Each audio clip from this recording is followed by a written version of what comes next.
তো hello guys, finally আজকে broccoli আমি কিন্তু কাটতে শুরু করে দিয়েছি খাবার জন্য, অর্থাৎ রান্না করার জন্য। আর এই যে আমার প্রত্যেকটা গাছে কিন্তু প্রচুর পরিমাণে ব্রোকলি ধরে গেছে এবং ব্রোকলির সাইজটাও অনেকটাই বড় হয়েছে।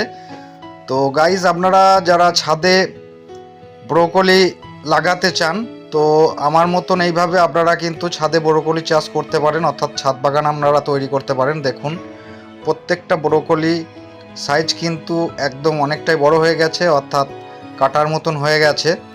আর প্রত্যেকটা গাছে কিন্তু ব্রোকলি চলে এসেছে। এইগুলো খুব বেশি টাইম লাগে না, এটা হার্ডলি 1 মাস থেকে 1.5 মাসের মধ্যে আপনার ব্রোকলি কিন্তু খাবার মতন হয়ে যাবে। এই যে প্রত্যেকটা গাছে দেখুন, ব্রোকলি কিন্তু খুব সুন্দর বড় সাইজের ব্রোকলি হয়েছে। তো শুধুমাত্র মাটিতেই হবে এমনটা নয়, আপনারা ছাদে কিন্তু এই যে এই টব বা প্লাস্টিকের যে কন্টেনারগুলো রয়েছে, আর কিছু ছোট প্লাস্টিকের টব, এছাড়াও আমি কিন্তু সিমেন্টের বস্তা বা যে কোনো বস্তায় আপনারা মাটি ভরে ছাদ বাগান তৈরি করতে পারেন, অর্থাৎ ছাদে গাছ আপনারা লাগাতে পারেন এবং খুব সুন্দর হবে।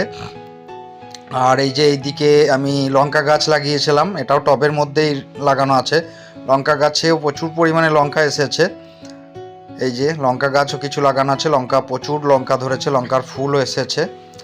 তো আমি প্রত্যেকটাই কিন্তু ছাদে টবে লাগিয়েছি। তো বন্ধু, আপনারা যারা ছাদে ভাববেন যে কোনো গাছ লাগাবো, অবশ্যই খুব সুন্দর গাছ হবে। এই যে এটা স্ট্রবেরি গাছ, স্ট্রবেরি গাছে প্রচুর ফুল এবং ফল এসেছে, স্ট্রবেরি এখনও পাকেনি।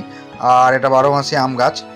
তো বন্ধু, আপনারা ছাদে ব্রোকলি শীতের আগে, অর্থাৎ কালী পুজোর টাইমে আপনারা ব্রোকলি গাছ যদি লাগান, তো আপনারা ঠিক টাইমে কিন্তু ব্রোকলি পেয়ে যাবেন। তো ব্রোকলি ছাদে প্রচুর পরিমাণে হয়।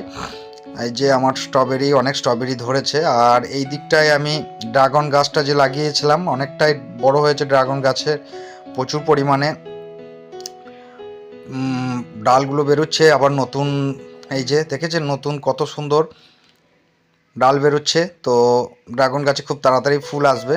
তো আপনাদেরকে অবশ্যই আমি নেক্সট ভিডিওয় দেখাবো যে ড্রাগন গাছের ফুল এসেছে এবং কিছু ওষুধ আমি ইউজ করি। এই যে ড্রাগন গাছে কিছু কিছু জায়গায় হয়তো ফুলের কুড়িগুলো ধরেছে, আপনাদেরকে দেখাবার এই জায়গাটা আমি কলমে করতে দিয়েছি। তো থ্যাংক ইউ।